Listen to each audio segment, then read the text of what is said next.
Hey, you guys know Elektra? Yeah, what if she was an art critic from hell? Do do do do do do do do do do do do do do do. That's right, guys. This week we're talking about Daredevil Unleash Hell by Erica Schultz.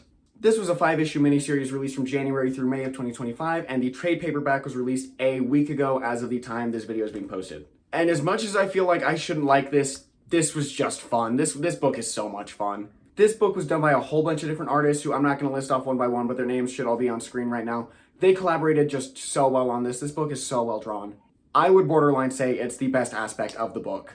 Everything is drawn so well. In particular, I really, really like how they drew Ghost Rider in the series. There's something about Ghost Rider's design that just lends itself so well to this particular art style. The plot itself is alright. Elektra is currently operating as Daredevil alongside Matt Murdock and Hell's Kitchen, but they're not exactly in a dynamic duo type situation. They're definitely operating as Daredevil independently from each other. And through means that aren't really fully explained, Muse comes back from the dead as a ghost and possesses a young art student to sort of enact his will in the living world while he's making moves from hell. And the plot is kind of exactly how you expect it to be. Elektra finds out, takes Muse down, frees the girl. It's kind of really predictable in that aspect. In the last 2 issues, they kind of start to hammer in something deep of like, you're not all of the mistakes you've made and you can be so much more than that, which definitely makes sense for an Elektra, but that's kind of an arc we've seen for her in the past, and this book doesn't really do anything original with it. And it's not even really brought up until the last 2 issues, and so it's kind of just really surface level. But not all books have to be, character studies and be something like super duper deep. This is just dumb fun. Not even dumb fun, it's just fun. It's just fun. This is also my first Marvel Red Band book, and for those of you who don't know, that's sort of Marvel's version of the DC Vertigo or DC Black label. And I'm gonna share something that I think might be a little bit of a hot take, but I don't think this needed to be a Red Band book. So much gore and action in the book is just kind of unnecessary and serves more as a distraction to the overall series than it sort of like serves as a benefit, This could have easily had all of the same, Marvel violence that we see on a regular basis in traditional Marvel books, and I think it would have actually served the story better because all of the gore and artwork is just kind of really, really over the top, and again, just kind of distracts from the overall story. Some of it serves the story, like some of it's really cool, and it's something you can only do in a Red Band book. For example, Muse uses a dead body to build this sort of sculpture of Elektra to get her attention, and it's really gnarly looking. I'll have it on screen right now, and that's definitely when it serves the story. You definitely could not do that in a regular book. That being said, though, there's also so many moments where someone gets punched in the face and way more blood is coming out than would be naturally possible, which I understand this is a comic book, like we don't have to listen to the actual laws of biology here, but it's just really unnecessary. If I remember correctly, I think a girl like punches through a guy's skull at some point, you see like brain matter fly out. Like, this is cool if you're like 15, maybe, but like, for the most part, it's just kind of unnecessary and there's no real reason to do that beyond, hey guys, look at this Red Band book, we're so cool and edgy. And like, I kind of understand why they did that because Red Band, this is like one of the first Red Band books that they released. I don't think it's the first trade because I know there was a Blade one that came out first, but this is one of the first Red Band books that they released, and they're kind of testing the waters a little bit and really showing people what makes Red Band different from their traditional titles. Still kind of tasteless though, I'll be honest, still kind of unnecessary. I think the moments like, Elektra as a statue made out of human flesh, or all of these paintings using people's like blood and organs would be so much more impactful in a book where they're, using it a bit more tastefully. Like, yeah, sure, someone gets hit in the face and they bleed a little bit, or someone's like bruised and battered, traditional stuff that we see in a Marvel book, and then we see the statue made out of human flesh. That's gonna stick with me a lot more if, like it happened like that, as opposed to, you just punch someone in the face and now their whole face is just covered in blood, which we see in the book. It makes it feel less special, and it just serves to distract from the story at large. Is it a nitpick? Probably, but nitpicking is how I get views, damn it.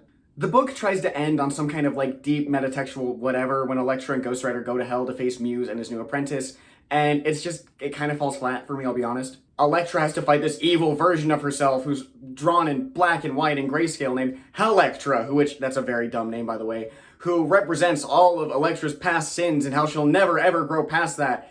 And it's just really unnecessary because we've already seen that before with Elektra multiple times now.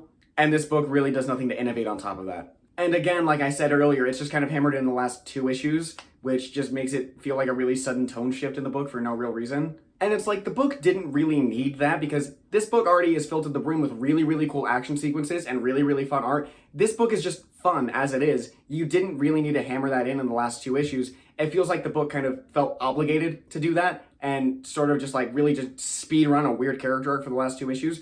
But it's not even really a character arc because Elektra ends the book the exact same way she started, which is just her being sure of herself and that being Daredevil is the right thing for her. So I don't even see what the point was. And as much as I loved Ghost Rider's presence here, since he's one of like my favorite characters, I don't really think he needs to be here. Like, I'm glad that he is, and he's drawn really, really well, but just like off the top of my head, I can't really think of any way that he affected the plot beyond him being a supporting fighter for Elektra and helping Elektra and Muse's apprentice, God, I can't remember her name, escape hell. Beyond that, he doesn't really add to the book all that much. If I'm being totally honest, there are parts of this book that feel like it's just trying to be so much more than it actually is, when it doesn't really need to be anything special. Like, comic books can just be comic books, you know, like these things can just be dumb fun as long as they're still entertaining. An example of that going right for me is like Wolverine Snicked, which just tries to be really cool, but it just ends up being a cheap imitation of something else. Not everything has to be some deep character study like Saga of Swamp Thing or All-Star Superman. Like, we can have books that are just dumb fun and still be good, you know what I mean? This isn't a bad book though, it just kind of lost me towards the last two issues is the point that I'm trying to get at. It had fun characters, it was an okay plot, and had some ridiculously good art. I mean, oh my god, you should check out this book just for the art on its own. Assuming you're an adult who can buy this by any means. I would not let a child read this book.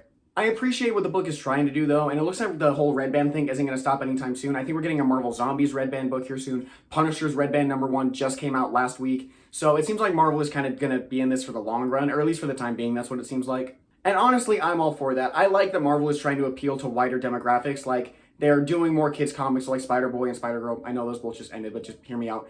And we're getting more adult-focused books like all of the Red Band stuff, which I appreciate. Comic books as a medium have something for literally everyone. Like, if you're a human being, there is something about comic books for you to appreciate. And it feels like so many modern comic books can be so alienating to people, especially for Marvel and DC. Less so for indie titles, obviously. But I like that Marvel is sort of taking this step in the right direction to appeal to more broader audiences, you know? Overall, I would give this book a high 6, low 7 out of 10. It's not really anything special, but it's just fun, and I'm going to keep saying that. I'm going to sound like a broken record. It's just a fun book. Yes, the book kind of lost me towards the last two issues, but it was still a good time throughout that entire process. And I think that if you're an older Marvel fan who's into more like mature media, I would check this out, especially if you're a Daredevil fan. I know it's not Matt Murdock, and there are some really weird fans out there who take an issue with Elektra taking the mantle of Daredevil. She's not here to replace Matt. They're both operating as Daredevil at the same time, and it serves as a really good character arc. Y'all need to calm down. But yeah, that's all I got for this week, guys. Thank you so much for watching, and let me know what you want to see in the future. Make sure you go follow me on my other socials. And yeah, have an absolutely amazing day, guys.